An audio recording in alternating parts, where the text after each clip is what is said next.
All right, folks, welcome back. We're ready for round 4 of the Olympics. We've just been really learning so much. I want to thank Matt Andrews for these just wonderful insights.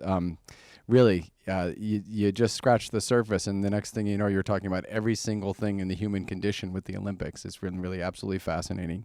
I want to just remind you folks a few things. First of all, I want to thank all of our sponsors and partners, the Cotton Merker Group at Morgan Stanley, Carolina Meadows, the North Caroliniana Society, and the General Alumni Association. They've just been such great partners and sponsors of a lot of our programming. So thank you for their support. I also want to thank Flyleaf Books. They're open, ready for business. Come on down, folks, and we can't wait to be doing live programming here again, but we're so thankful for their help in doing this. I want to thank Paul Bonici, who's just been absolutely stellar doing all of this wonderful tech work, and Vicki Breeden back at the home base. So thank you all of our staff at Carolina Public Humanities. Thank you, Lloyd, for giving us questions from afar as well.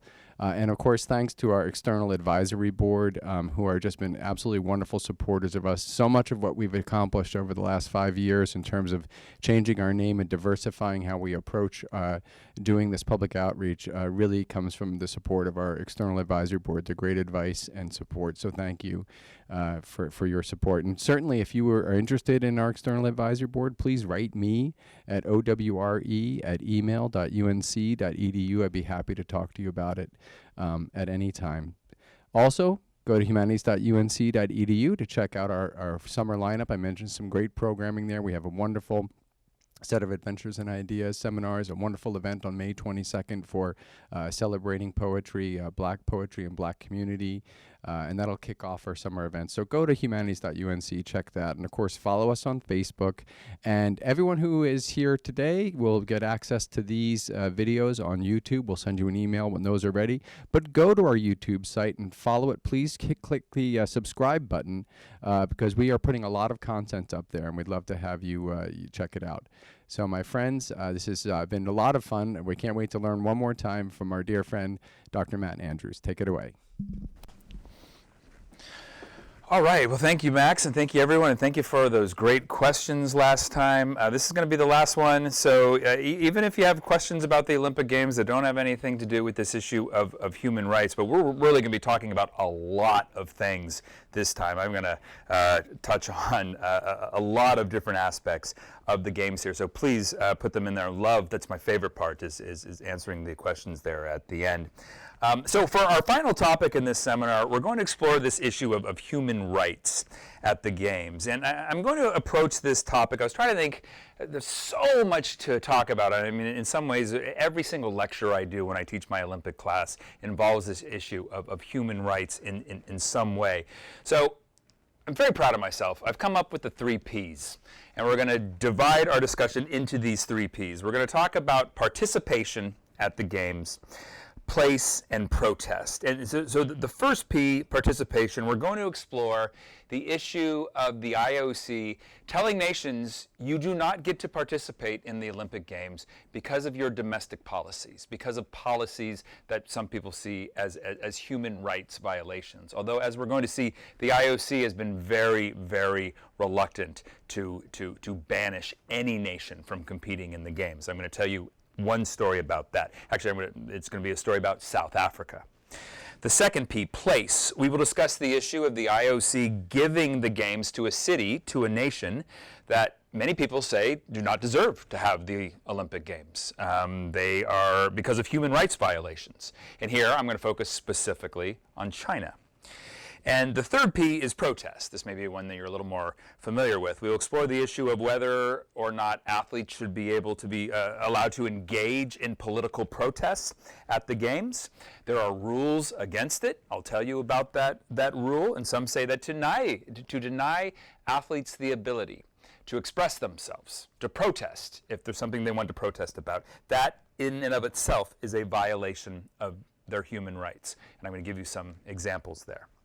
So let's do that first P first, participation. And for this, we're going to go back to the 1960s on the story of apartheid in South Africa. In the 1960s, there was a growing chorus of voices that was arguing that the nation of South Africa, a longtime Olympic participant, you might remember I told you about the story of that South African runner, Charles Heffron, who he made a mistake and he drank that champagne in the 1908 marathon. People were arguing that the nation of South Africa should be prohibited from participating in the Olympic Games because of their racial policy of apartheid. I'm not going to go into deep detail here. Apartheid means separateness. And beginning in the middle of the 20th century, the white South African government began institutionalizing, codifying this culture of separateness in South Africa. They instituted a series of policies that separated black from white in South Africa. Black South Africans had almost no rights. They could not vote. They could not testify against whites in court. They were segregated into all black areas known as townships. They were not even considered citizens of the South African state. And the other thing they could not do is they could not represent South Africa in international sports, like the Olympic Games. And I'm just going to show you this photograph because it wasn't just the Olympic Games, it was all types of international sports competitions like the Davis Cup. The Davis Cup team was all white. And the South African government's position was that South Africa was a white nation for white South Africans, so their national athletic teams, right, the expression of that nation, they were all white. And this very much includes their Olympic team, white athletes only. That was the South African rule. Now, were there black South African athletes who were good enough to compete in the Olympic Games? Yes, absolutely. And I just one example. South Africa's Precious McKenzie, and he was one of the world's great weightlifters in the 1960s and the 1970s. Because he was black, he could not represent South Africa. The South African government did not allow him to represent South Africa in international competition.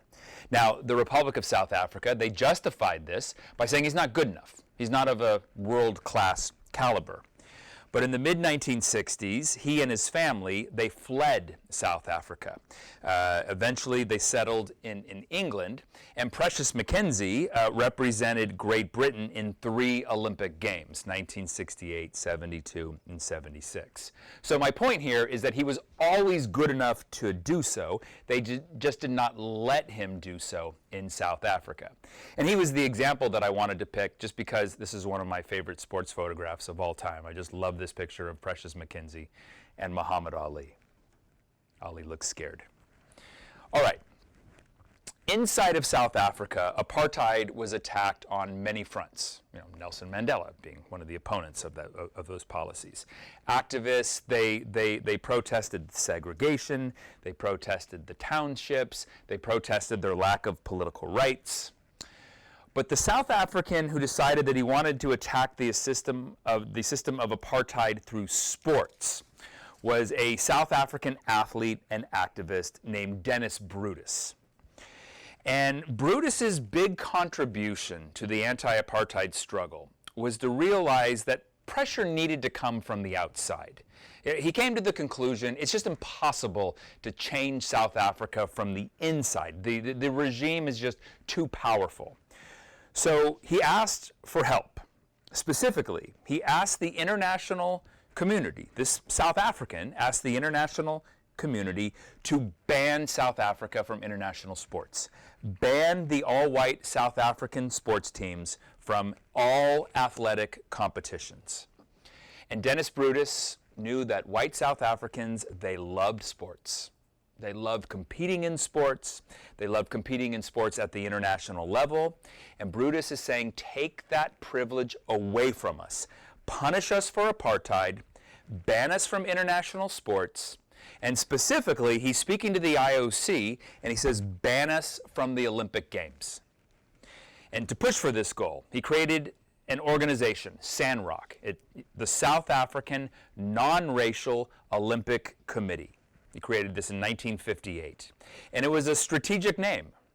Brutus is saying, we are the South Africans who believe in the Olympic spirit, the spirit that everyone should get to compete in sports, the spirit that race should not matter at the Olympic Games.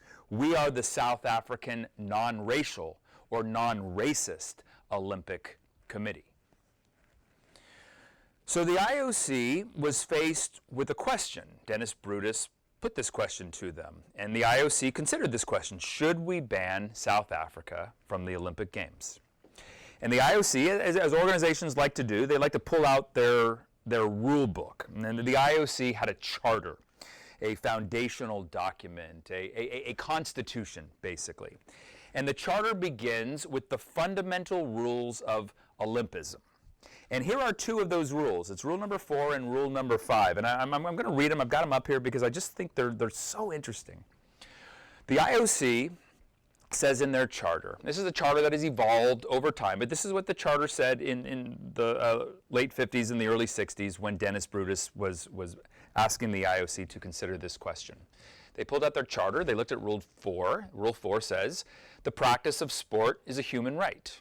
Every individual must have the possibility of practicing sport without discrimination of any kind and in the Olympic spirit, which requires mutual understanding with the spirit of friendship, solidarity, and fair play. That's rule number 4. Rule number 5 of the fundamental rules of Olympism kind of contradicts that rule, though, or possibly it does. Rule number 5 says this: recognizing that sport occurs within the framework of society, national sports organizations within the Olympic movement shall have the rights and obligations of autonomy, which include freely establishing and controlling the rules of sport, determining the structure and governance of their organizations, enjoying the right of elections free from any outside influence, and the responsibility for ensuring that the principles of good governance be applied. Good governance means different things to different people. So here's the problem. On the one hand, the fundamental rules of Olympism seem to demand that there be no discrimination in sport. And since South Africa is denying black South Africans from participating in sports, activists said South Africa should be excluded from the Olympic Games. They're not living up to rule number 4. But on the other hand, the charter says that each nation's Olympic committee, they're in charge of their own Olympic team. They set their own rules. And if one of their rules is whites only, well, they have the autonomy to do this. So there's this internal contradiction, we might say, in the Olympic Charter. So it went to the head of the IOC, Avery Brundage, who we talked about last time, the American who was the head of the IOC from 1952 to 1972. Avery Brundage was not interested in banning South Africa. And his reasoning was twofold. One, and Avery Brundage said this all the time, no politics. We don't get involved in politics, particularly the politics of individual nations. Keep politics out of the game. Kicking South Africa out of the games would be political. Second, Brundage also said, I have been assured by white South Africans that there is no discrimination against black athletes. There just aren't any black athletes good enough to represent South Africa.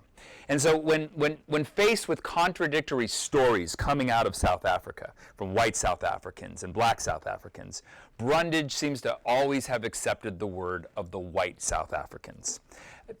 That statement was laughable, but it was Avery Brundage who sort of stood in the schoolhouse door, so to speak. He said, we will not ban South Africa. But Dennis Brutus and activists, they kept pushing.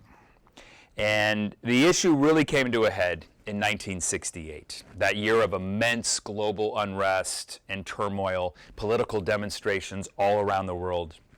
Once again, Dennis Brutus and Sandrock, they called for the exclusion of the all-white South African team from these games. Once again, Avery Brundage, he refused. He said, South Africa is coming, even if they are the only nation that sends a team, and I am the only spectator in the stands, which would be a very lame Olympics, but he's sticking to his guns here. But Avery Brundage is going to have to eat these words because a boycott movement began. A proposed boycott of the 1968 Olympic Games because of South Africa. And the boycott, well, it came from all around the world, and really it came from 3 different sources. First, the nations of the global South threatened to boycott. African nations, Caribbean nations, Latin American and Asian nations. They were aligning themselves with black South Africa, and they were threatening not to attend. And Avery Brundage said, I don't care. You will not hold the IOC hostage. Next, it was black American athletes who threatened to boycott. Many of these black American athletes, they were members of a new anti-racist organization called the Olympic Project for Human Rights. And they were, you can see here, Black America and Africa United. They were talking about their black brothers and sisters in South Africa, saying, we're not going to compete if the all-white South African team is there. And let me be very clear. The United States government was not threatening to boycott. These were African American athletes. The United States government, as many of you probably know, was a supporter of the South African regime. There are minerals in South Africa, right? Gold, diamonds, things that the United States coveted. The U.S. government was not threatening a boycott and putting pressure on the IOC. It was individual black Americans who were threatening to boycott. And once again, Avery Brundage said, I don't care.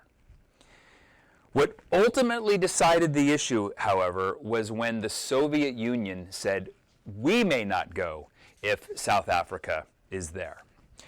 The Soviet Union was one of the two dominant powers. Once again, you have to have the Soviet Union at the Olympic Games. I mean, people were tuning in to watch that Cold War rivalry. Maybe this was a principled stand. Maybe this was the Soviet Union trying to earn favor and influence with the nations of the global South. Maybe it doesn't matter why they did it, because they did it. They threatened to boycott the 1968 Olympic Games if the all-white South African team was there.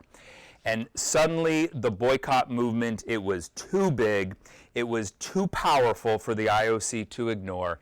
Avery Brundage, he got basically outvoted by the other members of the IOC, and South Africa was expelled from the Olympic movement in 1968. And this is rare. This is very rare. The IOC banning a nation from the Olympic Games. They don't like to do this. In fact, it's much rarer than nations boycotting Olympic Games.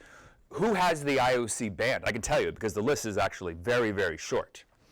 The losing so-called aggressor nations in World War I and World War II, they were banned for a little while. For example, Germany, they were banned from the first Olympics after World War I. These games took place in Antwerp, Belgium in 1920.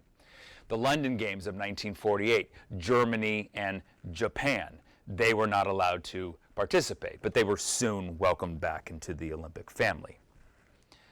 Afghanistan was banned from the 2000 Sydney Games due to their medieval discrimination against women under Taliban rule, and specifically, actually, their policy that said women cannot compete in the Olympic Games. Afghani women cannot represent our nation in the Olympic Games. Russia was sort of banned from the past Winter Olympics and will be sort of banned from the Tokyo Games because of a state-sponsored doping program, though in a very weird compromise, Olympic athletes from Russia who compete under the Olympic flag, they will be allowed to compete in 2021. And then finally, another white-ruled African nation, Rhodesia, now known as Zimbabwe. They were banned for their apartheid policies as well. They were banned from the next Olympics in 1972. But that's the list. That's the list. And the big one is South Africa.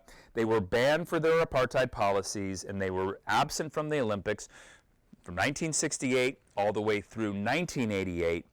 South Africa would not compete at the Olympic Games until 1992 when the apartheid system was being dismantled. Anti-apartheid activists like Nelson Mandela, they were released from prison. The decision to ban South Africa, though, it really did not come from the IOC. The rest of the world put pressure on the IOC. They said South Africa should not be allowed to participate. I think that's an interesting story. Maybe what we can do is compare the South Africa. There were some people who said that the United States should be prohibited from participating in the Olympic Games because of their Jim Crow politics in the 1950s. Maybe that's something we can explore in the question and answers. So that's our first P, participation. Now let's discuss place.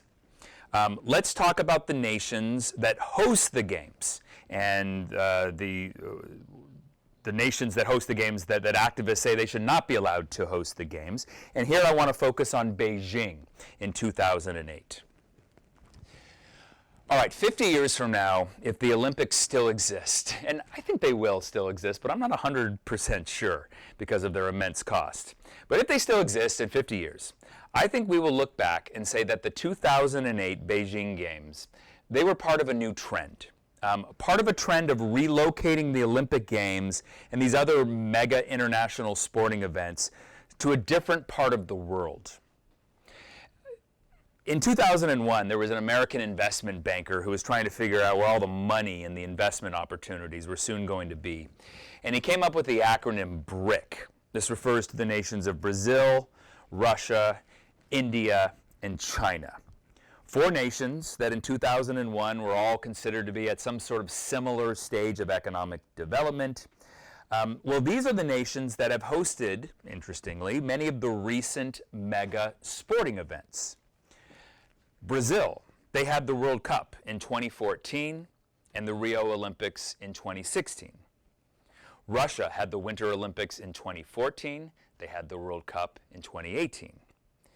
India has not hosted either of these mega events, but they have hosted the Commonwealth Games and the Cricket World Cup. They're getting very big into Formula One racing in India. And China. China hosted the Summer Olympics in 2008. And they are scheduled to host the Winter Games next year in 2022, and I'm going to talk about that.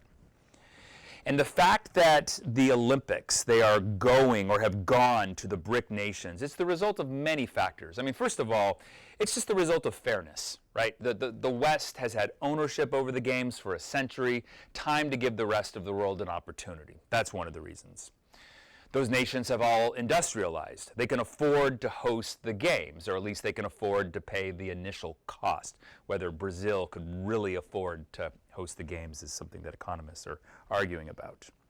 Very importantly, Western companies want to be there. Coca-Cola, McDonald's, Nike. These are all Olympic sponsors, and they want to get into these emerging markets, and they want their brand to be associated with the Olympic rings and be in these nations. And then finally, and this might be the most important factor of all, certainly when thinking about Russia and China. Russia and China are authoritarian. They can host the games without having to respond to protests in their countries. They can host the games without having to deal with criticism and opposition at home. Or maybe a better way to put it, they can respond to that criticism and opposition with force. And China is the perfect example here. China had long wanted to host the Olympic Games. At the end of the 20th century, the Chinese government was saying, it's our turn to host the Olympic Games. They first bid for the 2000 Games. They bid for this in 1993. But 1993 was just a few years after Tiananmen Square, when the pro-democracy demonstrations, they had been crushed by the Chinese military. The IOC felt they just could not justify giving the games to China just a few years after what happened in June of 1989. The Chinese tried again 8 years later. This time they said they wanted the 2008 Games. As this political cartoon suggests, they wanted to use the games to demonstrate their political muscle vis-a-vis the rest of the world, their economic power vis-a-vis the rest of the world. And the IOC, they gave China the games. They gave China the 2008 Games. And when the Chinese bid for the games, those in the IOC who wanted the games to go to China, one of the arguments that they made is that giving China the games will open China up. The games will lead to enhanced civil liberties, greater political freedoms. China will have to loosen the reins on its people because the whole world will be there. The whole world will be watching. I mean, that was the idea. On the day the IOC awarded the games to China, the 2008 Beijing Games, the president of the IOC, Jacques Rogge, he said, "It is clear that the staging of the Olympic Games will do a lot for the improvement of human rights in China." Is it clear? Well, let me tell you what what happened. There was never any question that these games were going to be the biggest games yet. I mean, the Chinese government ended up spending $40 billion preparing for these games, although the Russians are going to pass them up. I'll tell you about it in just a second. And let's give it up to China, because they took that money and they built some super cool sporting arenas. Two of the buildings created for the games are architectural marvels. The Olympic Stadium, what's known as the Bird's Nest, it's a 500 million pounds of decorative interlacing steel. I mean, I've never seen it in person, but it is visually stunning. Right next door sits the Water Cube, a fascinating luminous blue box. The Water Cube hosted the swimming events. It's actually been converted. This is where the curling is going to be in the Winter Games in 2022. So marvelous sports arenas. I mean, arresting architecture. But what about human rights? When it came to human rights, China was vulnerable on a few fronts. And one front was their foreign policy. First of all, there was China's half-century-long controversial presence in Tibet. China says Tibet is theirs. Many Tibetans disagree.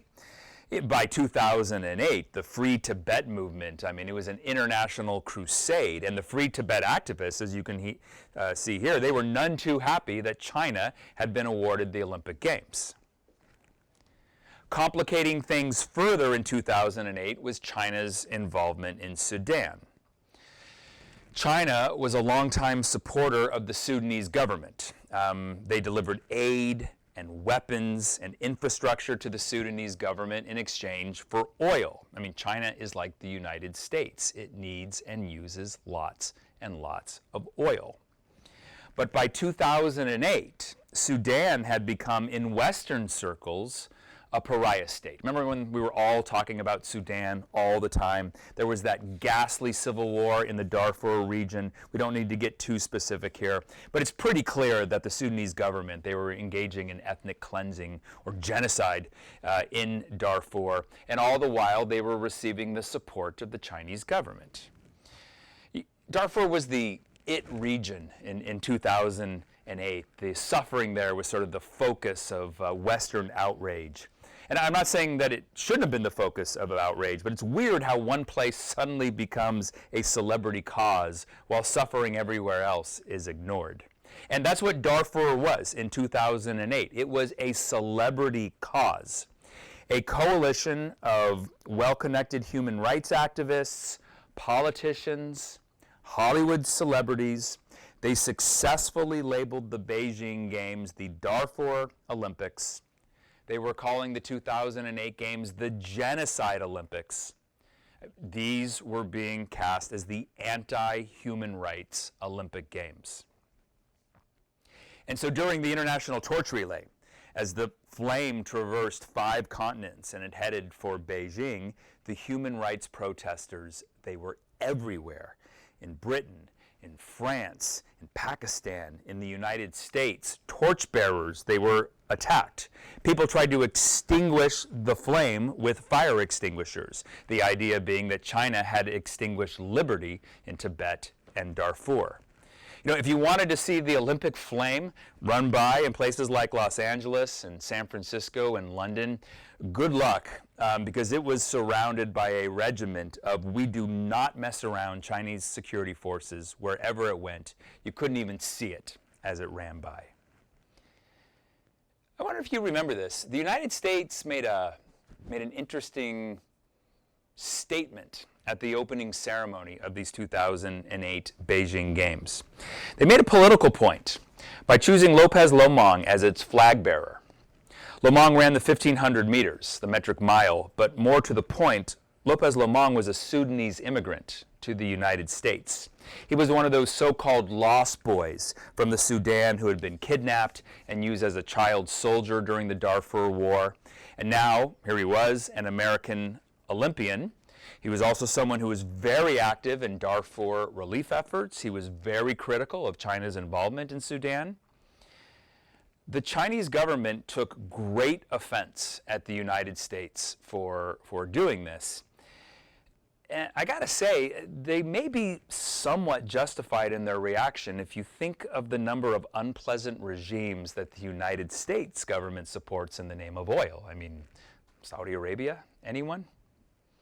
And then finally, of course, added to all this was the question of human rights in China itself.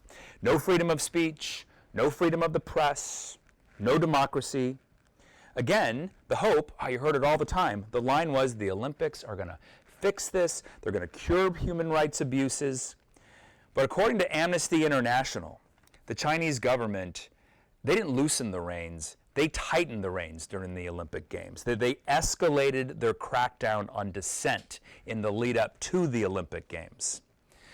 The Chinese government gave a little bit to appease the critics. The Chinese government created these special protest zones where they said people could gather to demonstrate during the Olympic Games. They were spread throughout Beijing. To inhabit these zones, you had to apply for a permit from the Chinese Security Bureau. Okay.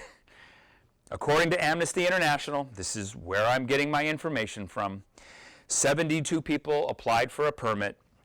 72 people were denied a permit, and then every single person who applied for a permit was arrested. And just one example, 2 elderly women, ages 77 and 79, they applied for a permit. They were detained, and they were each given 1-year sentences of education through labor. Let me cut to the chase. The Olympic Games did not bring democracy and human rights to China. You can very easily make the argument that they worsened the situation. But, as Avery Brundage once said about Munich in 1972, the games must go on. The opening ceremony at the Bird's Nest, oh my gosh, it was breathtaking. It was spectacular. Maybe you saw it. Maybe you remember it. The opening ceremony was originally going to be directed by the Hollywood filmmaker Steven Spielberg, but then the Hollywood types with their anti-Darfur rhetoric, they convinced him, don't do that, that's career suicide. So instead, the brilliant Chinese filmmaker, Jamie Mao, he ran the show. I mean, it was lights and lasers and choreography. I gotta say, it was mesmerizing. It was a mesmerizing 2-hour lesson about Chinese history. I mean, I was just riveted by it. And then when the fireworks went off around the ring of that stadium, I mean, that was a wow moment. China wanted to use the games to impress the world with its architecture, with its artistic opening ceremony, and they did that. They wanted to impress the world with its athletes also. They wanted to win the medal count. And they did that as well. The massive state-sponsored sports program in China, and that's not against Olympic rules anymore once amateurism goes away. That program in China, they dominated these games. The United States made it close, but 100 medals, 51 golds. The Chinese dominated in diving and shooting and weightlifting and judo. And so I'll say it again, give it up for China. But I will remind you, while it was all going on, and you were watching it on TV, and I was too, I was watching every minute of it, there was a 79-year-old woman laboring in a work camp because she wanted to protest some aspect of these Olympic Games, or some aspect of her country. I hope we enjoyed it. The IOC certainly did, because they're going back. They're going back to Beijing for the Winter Games in 2022, and this will make Beijing, interestingly, the first city to ever host the Summer and the Winter Games. They've built this incredible bullet train that's going to take people from Beijing to the mountains with a skiing competition. It's going to get people there in like 90 minutes. Why is the IOC going back if it was so controversial? I'll tell you why. It's because very few other nations want the games. Or rather this, the leaders of the nations want them. Hosting the Olympic Games, if you're a leader of a nation, it gives you prestige, it's fun, it's going to be a party in your city, in your country. But the word is out hosting the Olympic Games, it will not boost your economy. It rarely does that. It almost always does the opposite. So I'm going to get to Beijing. More and more countries are starting to say we don't want the Olympic Games. For example, these Winter Games in 2022, some of the favorites were Stockholm, Sweden, Munich, Germany, and Krakow, Poland. Right? They had all applied to host the Winter Olympic Games. But then activists in these cities, they put it to a vote. They got ballot measures, and they said, let the people decide. Do we actually want to host the Winter Olympics? Do we want to spend the money? And voters in all three of these cities, they said no. They said no to the idea of hosting the 2022 Winter Games. So these applications were all withdrawn. And in the end, these were the two cities left bidding: Almaty, Kazakhstan, and Beijing, China. And there were no votes in either of these places about whether or not to host the games, because they don't have that democratic system. And so the IOC, well, they gave the Olympics to the only city they really could. They gave it to Beijing for 2022. And I kid you not, when awarding the games to Beijing, the IOC said these games will accelerate progress towards better human rights and a more democratic future in China. I mean, seriously, how dumb do they think we are? You want to give the games to Beijing? All right, that's your right. But don't insult us with that old lie. And so this is going to be very interesting this coming winter. I am not an expert on what's going on in China, but Human Rights Watch says that the Chinese government is committing crimes against humanity against the Turkic Muslims, including the Uyghurs. They are using words and phrases like enslavement, torture, concentration camps, persecution, disappearing people. There have been conflicting reports coming out of the U.S. State Department. Some say that the Biden administration is considering a boycott of these games, like the U.S. did with Moscow in 1980. Maybe that's something we can talk about. Others say there is no such discussion going on. But this is going to become a big deal. There are two U.S. senators, Rick Scott of Florida and Josh Hawley of Missouri. Hey, that guy's been in the news recently. 2 years ago, they were already calling on NBC not to broadcast the 2022 Beijing Winter Games, which NBC has spent a ton of money to get the rights to do. Don't do it because of human rights abuses in China. They are accusing NBC of privileging corporate profits over human dignity. And Josh Hawley has made a lot of noise recently saying that the liberal media is corrupt. It's hypocritical. And the 2022 Beijing Games are going to give him a platform upon which to make this argument. I mean, this is going to be very interesting. Something else to stay tuned to. And very quickly, this is a quick diversion. One other example here, and I mentioned this before. In 2014, the Winter Games were in Sochi, Russia.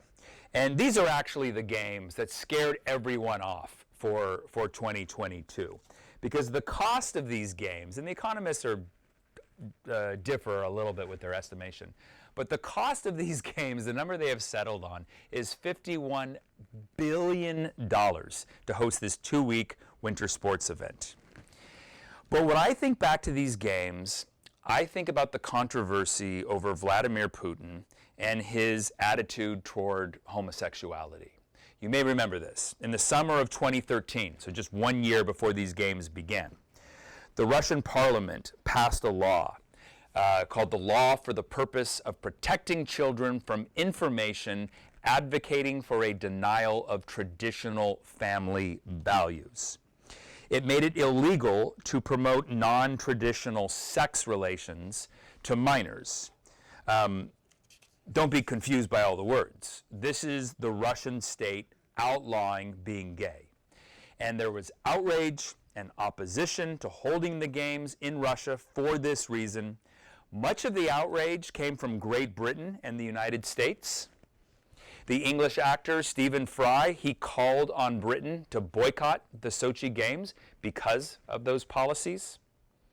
The Obama administration, the political response of the Obama administration was to name Caitlin Cahow, Billie Jean King, and Brian Boitano to the American Olympic delegation, 3 prominent LGBTQ American athletes. And so this moment here, it exposes a tension that we are going to see more and more at the Olympic Games. How does the IOC reconcile the laws of the host country, right, who they give the games to? How do they reconcile those laws to the laws and the culture in the nations that send their athletes to those games? Because the IOC does not want athletes going to Sochi, Russia, and making a political protest against Russia. But this is going to be difficult if they give the games to nations that have policies that many of the world's athletes oppose. I just said our third P word. I said protest. I said yesterday at the start of our webinar that the Olympic Games are the largest regularly scheduled event in the world. The whole world is there. The whole world is watching. And so if you are an individual who wants to make a statement, if you want people to know what you think about anything, the Olympics are the perfect place to do it. And there are so many examples that I could tell you about. I mean, we talked about Peter O'Connor last time, right? Climbing that flagpole in 1906, letting everyone know he resented Great Britain, that he was Irish. You know, since the Los Angeles Games in 1932, medal winners stand on a platform, like these guys are. And that platform of the medal stand, it provides a political platform as well. People are watching when you're standing there. And so 1968 is the best example of this. There were actually two medal platform protests at these 1968 Olympic Games. This is the one most Americans know about. When the American 200-meter sprinters, Tommy Smith, that's him number, I think it's 207, and John Carlos, they won gold and bronze in the 200 meters. Peter Norman, the Australian, he came in second.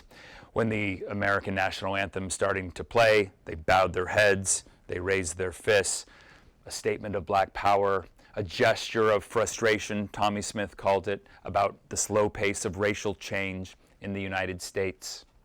Actually, all 3 of them are wearing buttons there, and I've got that button in the middle. It's the button for the Olympic Project for Human Rights, that organization that was calling on black athletes, to African American athletes, to boycott the Olympic Games because of apartheid South Africa.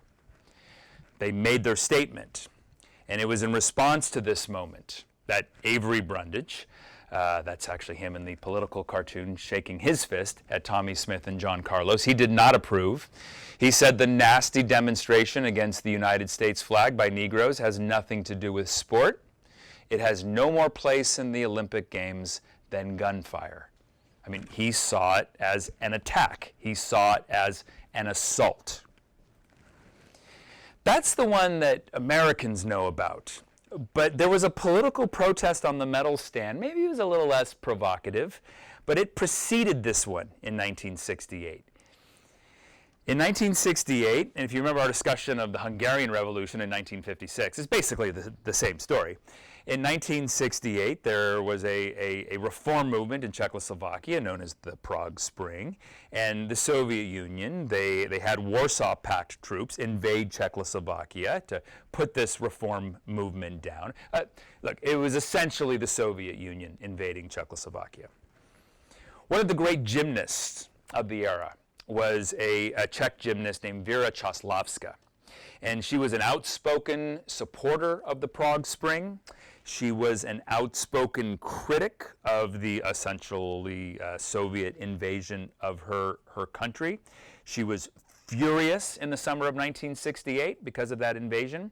And she went to Mexico City in 1968, in her words, determined to sweat blood and defeat the invaders' representatives, to defeat Soviet gymnasts at the Olympic Games. Věra Čáslavská traveled to Mexico City. She competed in the gymnastics events, and twice she found herself on the medal stand while the Soviet national anthem was being played. And one of those times was during the medal ceremony for the floor routine, for the floor exercise. And this was a very confusing moment. Choslavska had been declared the winner of the event. Her scores were the highest. In fact, American television broke away and went to commercial. And then when they came back, they said, well, there's been a change.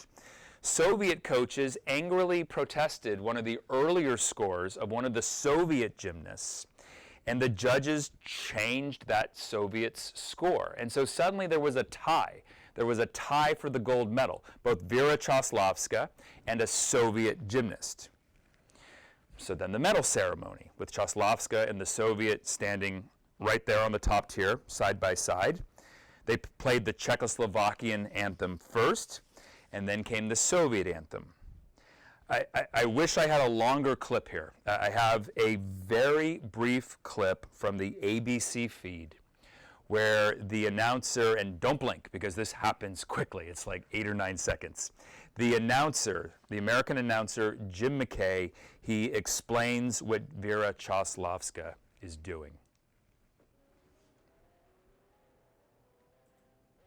Oh, that's not our, that's okay, we can watch this.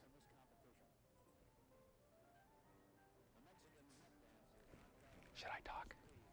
No, just let go. Yeah. Can we talk? Or?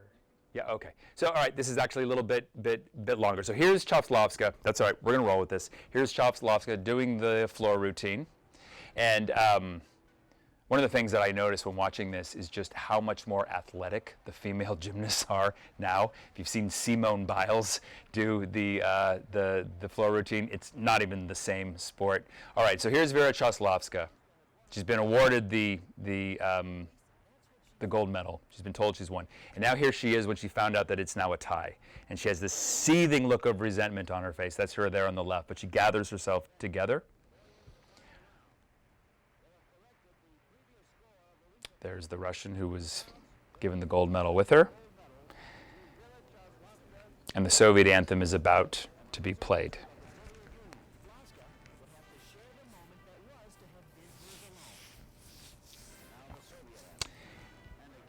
And when the Soviet anthem is played, Vera Choslavska turns her head away from the Soviet flag. She does not acknowledge the Soviet flag in a subtle but pointed protest.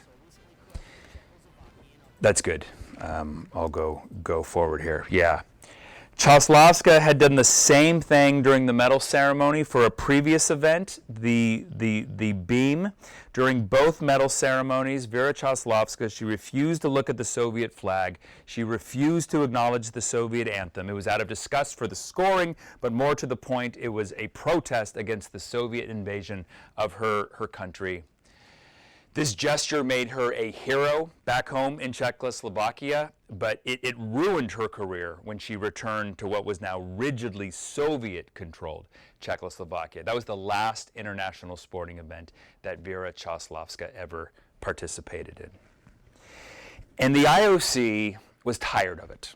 They were tired of these political protests. They were tired of athletes, as they saw it, injecting politics into their games.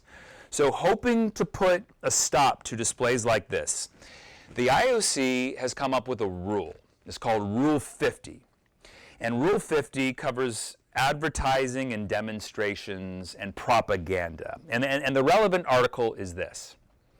No kind of demonstration or political, religious, or racial propaganda is permitted in any Olympic sites, venue, or other areas. So this applies to the athletes, it applies to the spectators, right? It applies to all of us. No political, religious, or racial demonstrations. I picked Damien Hooper here, an Australian fighter who entered the ring at the London Games in 2012 not wearing the Australian warm-ups that he had been given. He's wearing the Australian Aboriginal flag on his t-shirt. Damien Hooper does not identify as Australian. He identifies as Aboriginal.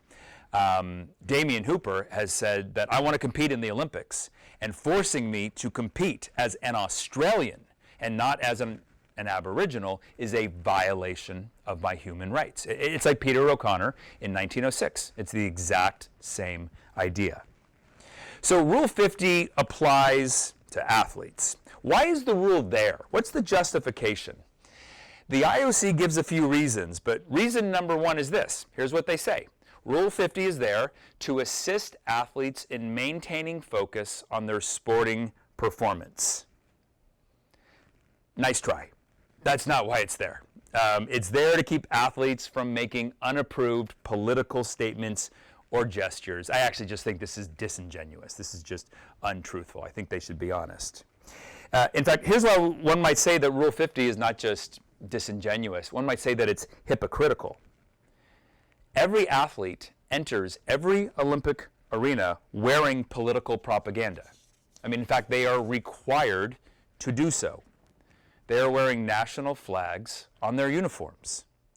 So Rule 50, it has been controversial for a while, but it's really proven controversial since 2016. In recent years, there has been a sudden resurgence of athlete activism and protest around the globe. In the United States, it was very much sparked by then NFL quarterback Colin Kaepernick, who in 2016 began taking a knee during the playing of the United States national anthem. This was a protest, he said, against racism and police violence. Though, I mean, without a doubt, Colin Kaepernick was inspired by what Tommy Smith and John Carlos did in 1968.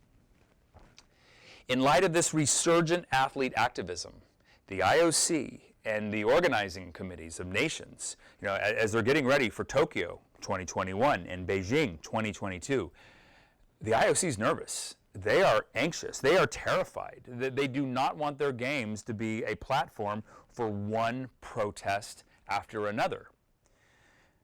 About a year ago, the IOC, they reiterated and they strengthened their Rule 50.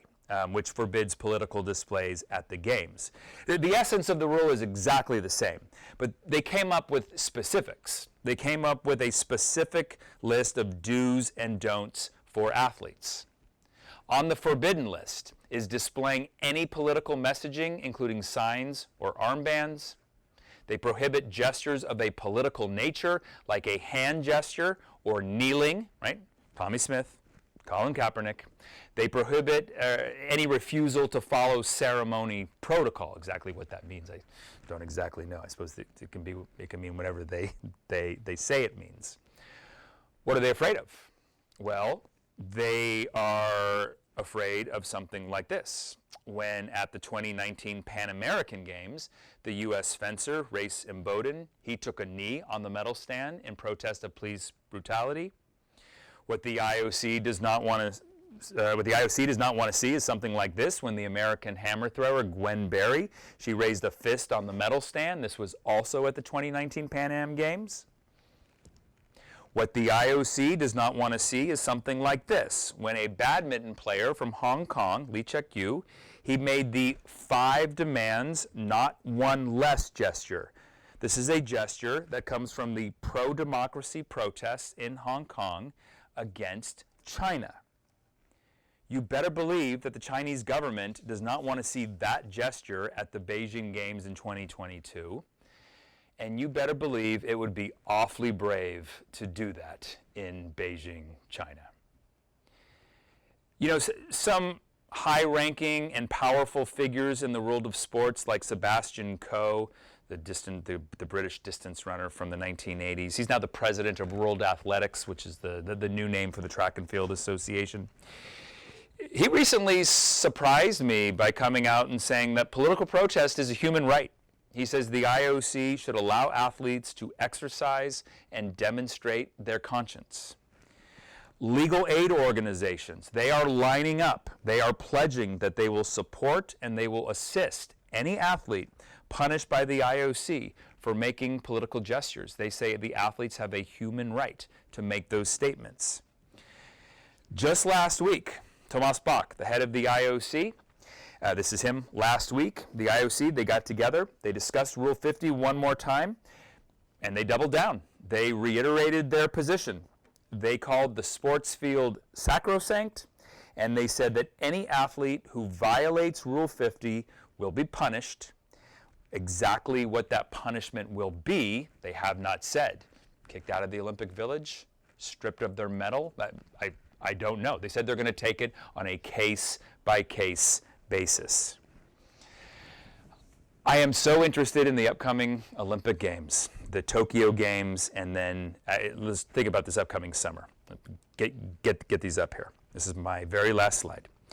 I'm very interested in the Tokyo Games, which the IOC wants us to keep calling Tokyo 2020. They like that every 4-year thing, even though it's obviously going to take place in 2021. I'm interested in these games. I'm interested in the Paralympic Games that will follow them.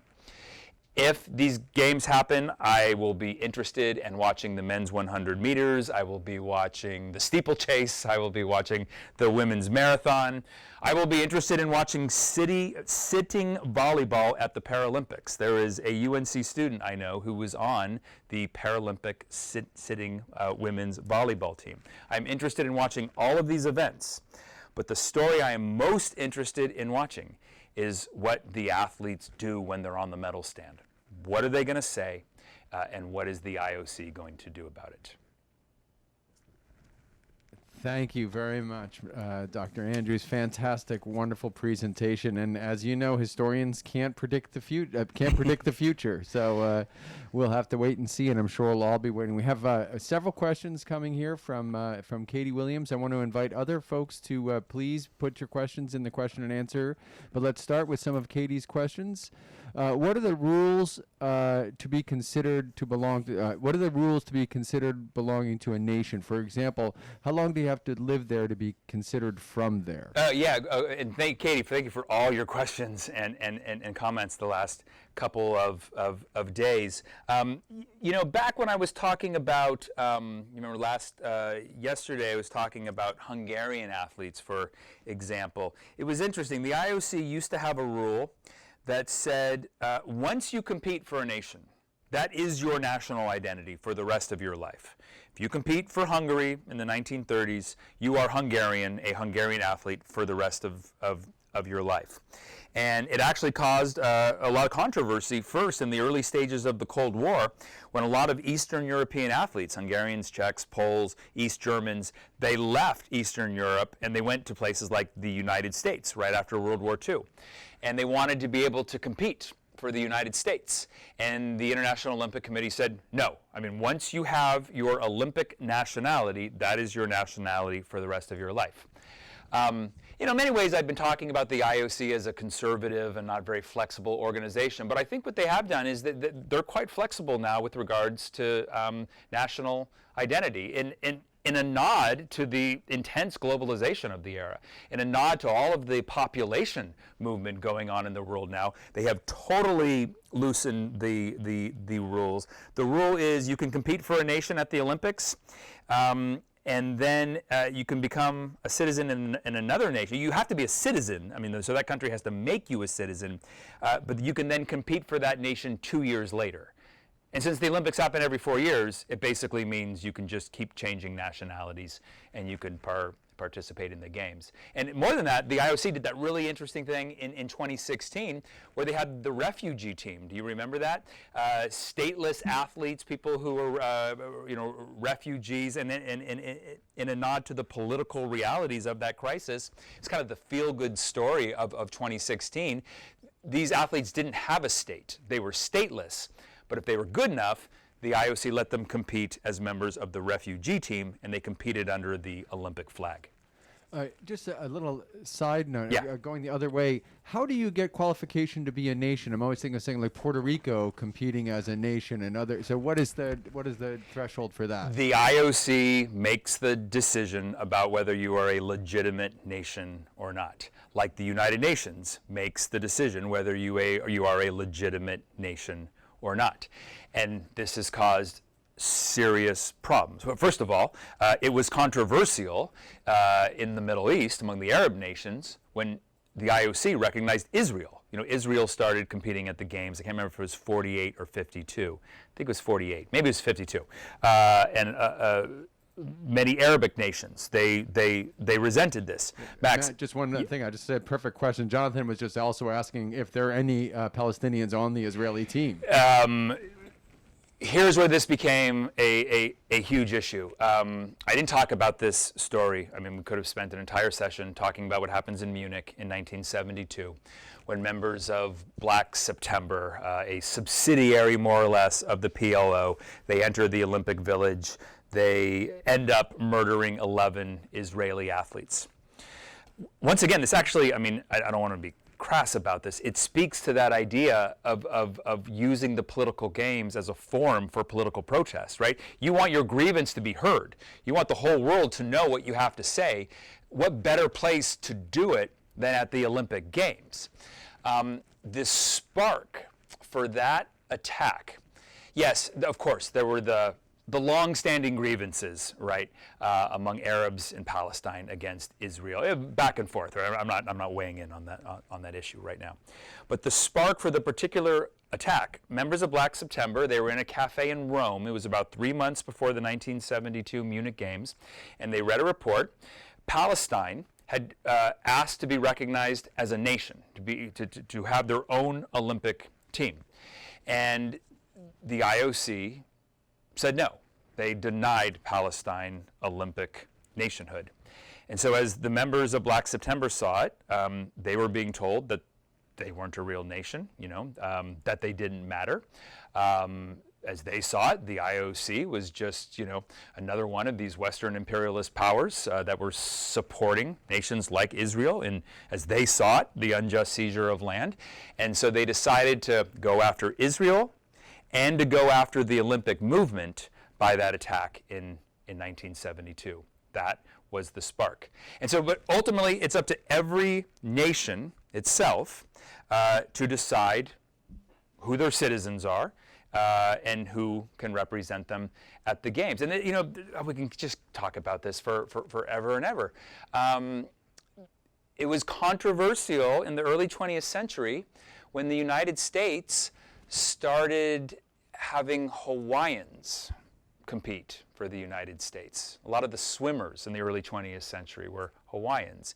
It was controversial when Native Americans like Jim Thorpe represented the United States. There were those, like in England, who said, those aren't Americans. Those aren't real Americans. The United States is just grabbing all the best athletes that they can and having them compete for the United States.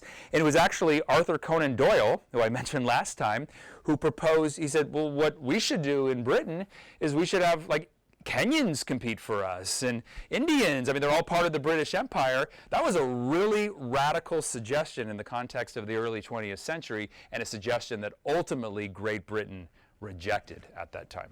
Yeah, and it's interesting the ramifications of being recognized as a nation for a territory like Puerto Rico. Yeah, right. What that does for the politics. Yeah, and so issues. Puerto Rico is an Olympic country. I don't know if you remember when Puerto Rico beat the United States in basketball about 20 years ago. That was a big deal in Puerto Rico.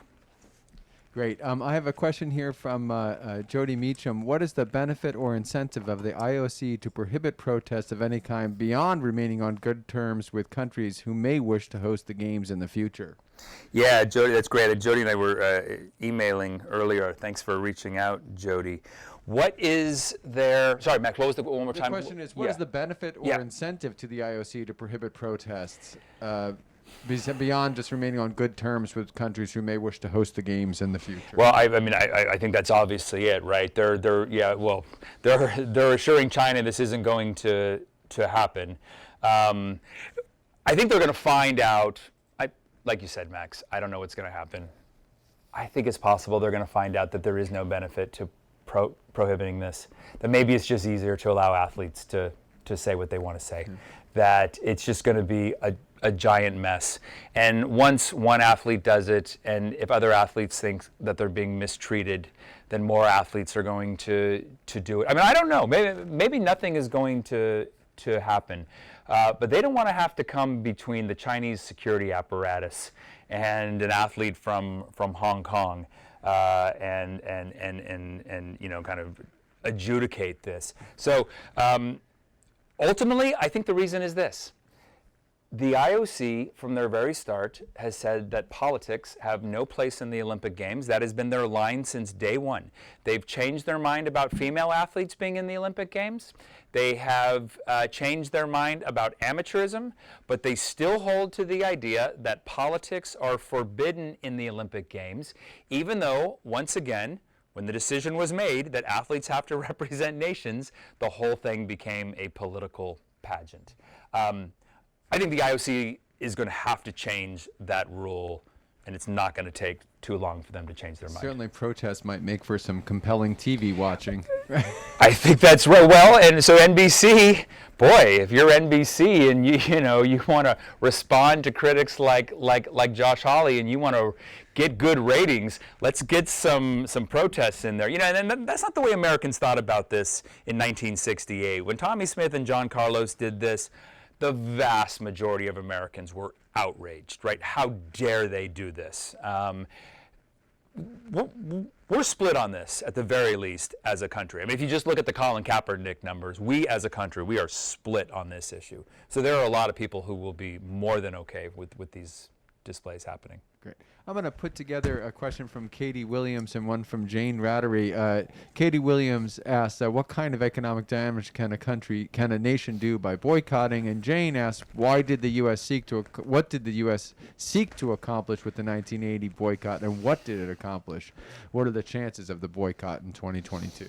Yeah, I don't think there's going to be a boycott, but then again, people asked me last summer, are the Olympic Games going to be postponed? And last summer I said, not a chance. The Olympics make so much money. The Olympic Games are going to happen. So I don't know. There's no huge economic effect with a boycott. The TV money is already there. The sponsorship is already there. The tickets are going to be sold more or less, and ticket revenue isn't all that important. How many Americans were going to go to China anyway for the Olympic Games? I mean, it will not be an economic statement, just as much as it is a symbolic or a moral statement. And talking about 1980, that's the best example, right? So when the Soviet Union invades Afghanistan on Christmas Day, 1979, the United States government saw this as a threat. And Max and Paul, and we were talking about this yesterday when we got off the air, how, to a large degree, the United States misread that situation, and they just saw it through this lens of the Cold War. But this was a crisis, and Jimmy Carter, it was an election year, 1980. He had to look tough. So what could he do? Well, you're not going to go to war with the Soviet Union over Afghanistan. You're not going to have World War III. So that's out of off the table. You may remember he tried that grain embargo. Let's not ship grain to the Soviet Union, and that ended up hurting American farmers. So that boomeranged on him. So he did the only thing that he thought he could do. Let's boycott the Olympic Games. The vice president, Walter Mondale, just passed away. He went to the International Olympic Committee in Colorado Springs on the day of the vote, and he gave a speech in which he told the members of the IOC, and this is a quote, "The future security of the civilized world hangs in the balance." Right? We must boycott, which is a wee bit over dramatic.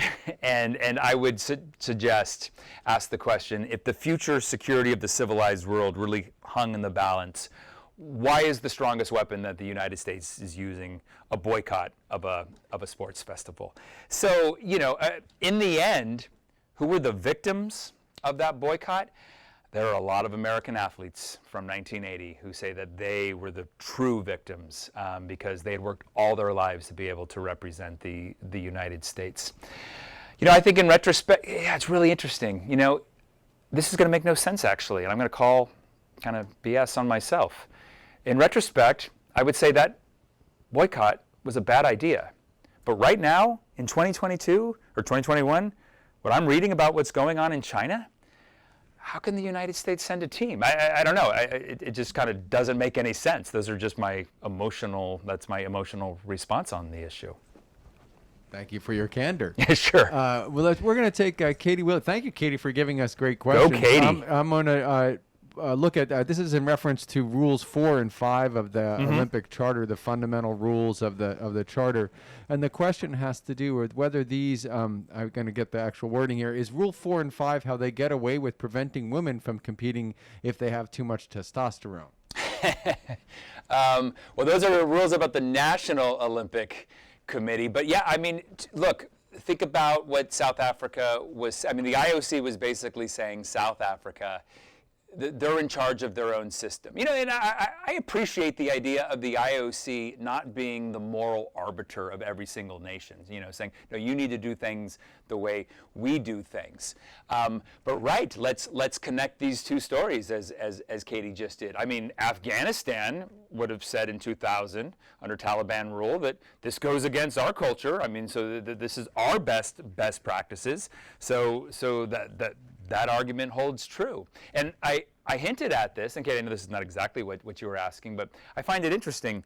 You know, when I tell students about South Africa being banned, you know, someone usually raises a hand and kind of say, yeah, but then why didn't they ban the United States? You know, the United States had racism. The United States had institutional racism, Jim Crow laws in the 50s and the 60s.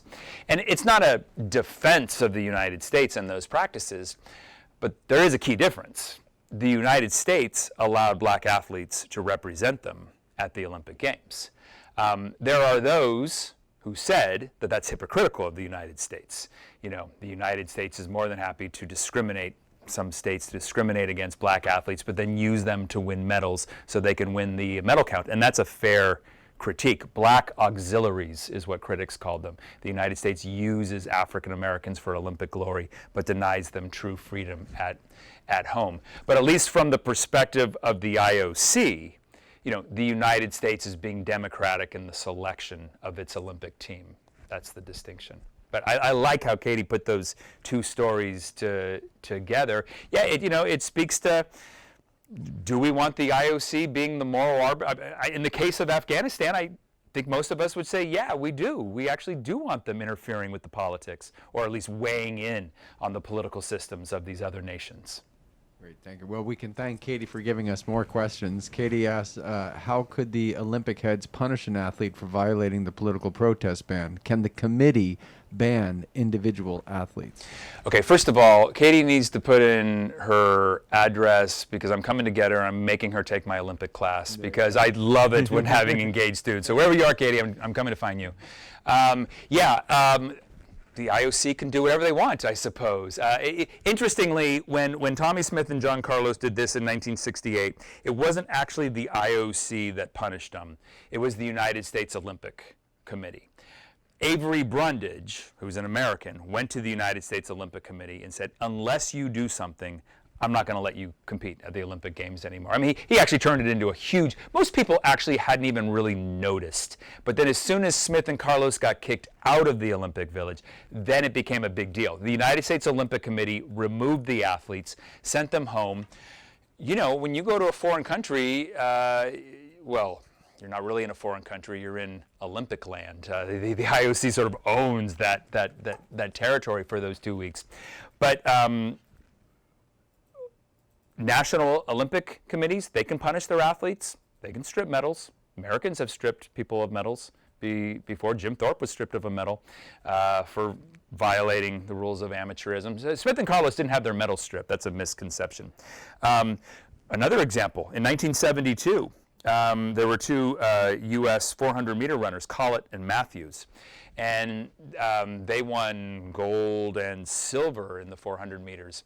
And as they stood on the Olympic podium as the national anthem played, they did this. They just kind of lounged. They twirled their medals on their fingers. They sort of looked at the dirt under their fingernails. It was a deliberate, nonchalant performance. You know, they were sort of ignoring the national anthem. It wasn't a fist. It was nonchalance. Avery Brundage wanted them, he wanted their medals stripped. Their medals were not stripped, but it could happen. The IOC is not going to strip medals. I mean, the outcry there would be too great. These people have worked too hard, but they're not going to be welcome at the Olympics anymore. I don't know what the IOC is really going to do. Again, 1968, It became a bigger deal when the IOC made sure that Smith and Carlos went home. The whole thing kind of would have flown under the radar a little bit more until the IOC made the Americans send Smith and Carlos home. So I don't know what they're going to do. Well, we have time for one more short question from your future student, Katie Williams. Awesome. And I think this is for Paul, you and I, because this is definitely sounds like we're right up this alley. If they wanted to, could every nation march in under the Olympic flag the way the Russian athletes do? Not that I think that every nation could agree, but could they? I'm thinking of the three of us just marching in under the Olympic flag. We would be a superpower at the Olympic Games, the three of us. It's interesting. It's happened a few times, more than just Russia. I think the best example, Max, is probably Germany in the 1950s. This is actually maybe the greatest success of Avery Brundage's Olympic tenure. Y'all remember, Germany was split in two. It was West Germany and it was East Germany. They were two different nations. But Avery Brundage said, no, you're Germany. I don't believe in West Germany and East Germany. I just believe in Germany. And he made sure that the West Germans and the East Germans, they marched together in the Olympics. The Olympic Committee, they created a flag. They took the German flag, the tricolored German flag, which both nations use, but the East Germans had a compass or something in the middle. They got rid of that and they put the Olympic rings in the middle. And when German athletes, East German and West German athletes, when they won medals, they did not hear the East German or the West German national anthem because Avery Brundage did not believe in those. They played Ode to Joy by Beethoven. I mean, Avery Brundage and the Olympics actually succeeded where the United Nations failed in the 1950s. Did they put teams together, like the volleyball team and the? Yes, yeah. So they were all together, like North and South Korea were at the Pyeongchang Games, just in 2018. If you remember, North and South Korea competed as a unified Korea. They are not unified in any way, shape, or form, but that was the vibe of those Olympic Games. So look at the Olympics. I mean, look, if you want to say the Olympics ease international tensions and fix the international disorder, point to Korea in 2018 and point to what happened in Germany in the 1950s. Well, it's certainly nice to end with an optimistic note about the Olympics. The Olympics make everything better, y'all. Well, one more time, Matt Andrews, thank you so much. Thank you. A thunderous applause out there in the virtual world. Yes, just stick your finger in a socket and hear it. This is great. Thank you so much for having me. This is super fun. Folks, I want to steer you all to our website, humanities.unc.edu. We are open for summer registrations. We'd love to see you at some of our virtual events this summer. Starting on May 22nd with which isn't summer, but May 22nd, our wonderful poetry event, free and open to the public. Come on by, and we'll see you at a humanities event soon enough. Thank you so much. Have a wonderful weekend.